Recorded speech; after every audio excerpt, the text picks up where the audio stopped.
अल्हम्दुलिल्लाह रब्बिल आलमीन अस्सलातु वस्सलामु अलैका या रसूलल करीम अम्मा बाद फ़ाऊज़ु बिल्लाहि मिनश शैतानिर रजीम बिस्मिल्लाहिर रहमानिर रहीम।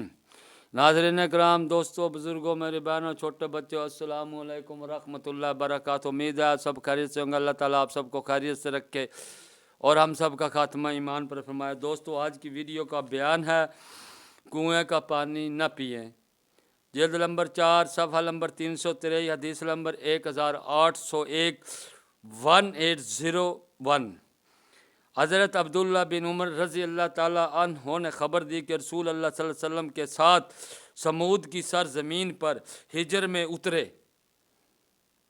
और इसके कुएं से पानी को खींचा और इससे आटा गूंदा तो इन्हें रसूल अल्लाह सल्लल्लाहु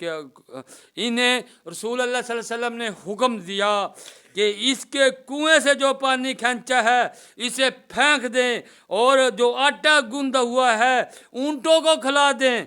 और इन्हें हुक्म दिया कि इस कुएं से पानी न खींचे, इस कुएं से खींचे जिससे ऊँटनी पानी पीती थी। यानी कि अज़ाब वाला ये काम था, अज़ाब वाले बस्ती थी। वो जो अज़ाब वाला कुआं था, नबी सल्लल्लाहु अलैहि वसल्लम ने फरमाया कि इसके अज़ाब से डरो कि अभी भी इसके पानी पे असर होगा अज़ाब पर, ये फेंक दो, इसका पानी भी फेंक दो। अगर आटा गूंद लिया तो जानवरों को खिला दो।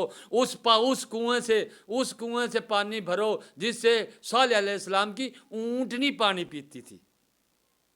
यानी कि जिस बस्ती पे अज़ाब हो ना, आप देख लें कि इस बस्ती पे अज़ाब हुआ है, उससे जल्दी गुजर जाएं। ये नबी सल्लल्लाहु अलैहि वसल्लम का इरशाद है। कहीं उस अज़ाब की लपेट में ना आ जाए। वो पानी से आटा गूंद लिया, गूना हुआ आटा भी जानवरों को खिला दिया। एक रवायत है कि पर फेंक दिया, एक रवायत में है कि जानवरों को खिला दिया। और जो पानी भरा था, खींचा था, वो सब उल्टा दिया। अस्सलामु अलैकुम व रहमतुल्लाहि व बरकातहू।